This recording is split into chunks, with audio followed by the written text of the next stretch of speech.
terhadap perkara ini. Sebab perkara ini saya lihat ini suatu banyak kejanggalan, banyak sekali kejanggalan. Contohnya Bang mungkin? Yang kejanggalannya, Iya. satu, waktu ditemukannya jenazah itu seharusnya pihak kepolisian itu memeriksa penyebab kematiannya apa. Ini kan tidak, dikubur dulu, beberapa hari kemudian baru digali. Dan orang-orang ini ditangkap, ini bukan tertangkap tangan, bukan juga hasil pengembangan menurut informasi yang ada. Jadi mereka ini waktu habis itu sudah meninggal kan, udah digali segala macam. Orang tuanya Eki ini titip pesan kepada anak-anak, apabila kamu ngelihat orang yang sudah membunuh anak saya, kamu hubungi saya, ini nomor HP saya. Nah, adalah salah seorang, itu kalau nggak salah si Aib, kalau saya tidak salah itu si Aib itu memberitahu kepada Bapak. orang tuanya Eki ini, si atas nama Ibtu Rudiana, mengatakan yang ngebunuh anaknya bapak itu sekarang lagi ada nongkrong di depan SMP 11. Kita ini hukum ini di samping praktek hukum kita menggunakan logika akal sehat. Mungkin nggak kalau ada orang yang habis ngebunuh dia nongkrong lagi di sana? Nggak mungkin dong.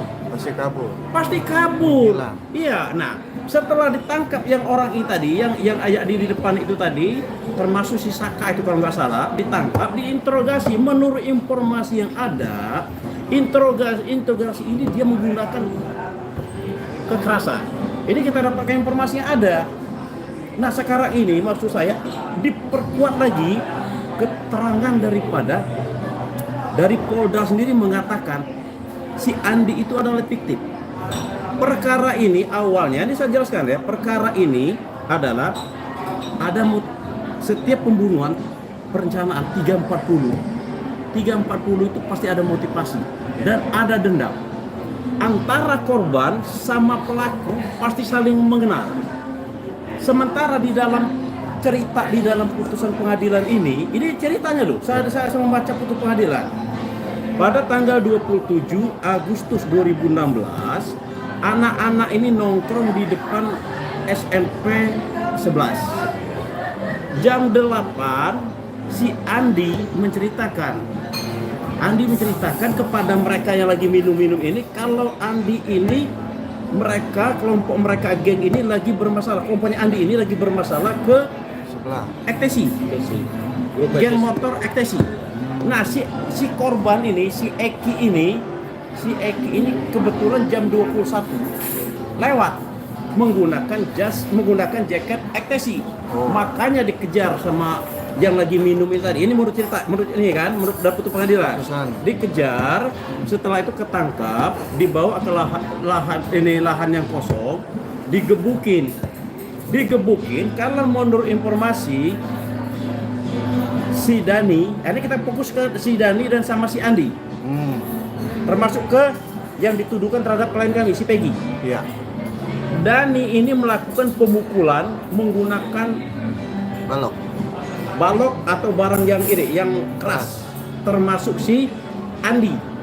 Sementara si Peggy yang dituduhkan, yang Peggy alias Peron itu, dia hanya menusuk menggunakan samurai. Nah, sini saya perlu jelaskan. Ini saya bilang saya sangat, makanya saya bilang perlu diperiksa si Rudiana ini. Rudiana perlu diperiksa, harus diperiksa, wajib hukumnya. Sebab begini saya bilang, di dalam perkara ini hasil otopsi dikatakan kematian orang dua ini adalah karena benturan benda tumpul yang di kepala, bukan karena tusukan. Sementara tuduhan terhadap Peggy adalah karena tusukan. Hasil otopsi itu, hasil otopsi. Nah, di sini maksud saya sampaikan, si Andi dan si Dani ini oleh polisi sekarang ini dianulir. Sementara faktor utamanya ini, motivasi ini adalah kan ceritanya dari si Andi. Polisi mengatakan Andi ini fiktif, berarti perkara ini semuanya fiktif. Tetapi walaupun fiktif, tetapi orangnya di penjara beneran. Sekarang ini mau dipenjara lagi klien kami. Kecuali ya, ini kan polisi sendiri mengatakan fiktif. Dua orang ini fiktif. Sementara awal perkara ini kan dari si Andi. Andi yang menceritakan kalau dia punya masalah sama geng ektasi. Paham maksudnya kan? Ya. Ektesi. Ya, sedangkan di dalam putusan pengadilan sebelumnya kan harusnya memang ada 3 DPO. Memang bisa dihapus seperti itu. Makanya nih saya bilang ini makin runyam, makin membuat orang makin bingung masyarakat ini. Melebar dan bingung. Makanya saya bilang untuk perkara ini kita ambil satu-satu. Ya. Klien kami bebaskan, tutup perkara, SP3 kan. Ya. Mari kita sama-sama mencari siapa pelaku sebenarnya. Ya. Dan jangan lupa saya bilang, itu Rudiana itu awal perkara dari dia. Saya ikut simpati atas meninggalnya anak. Ya. Tetapi saya bilang ini faktor pertama kali dari sini awal. Yang 11 orang ini kan ditangkap sama Rudiana ini.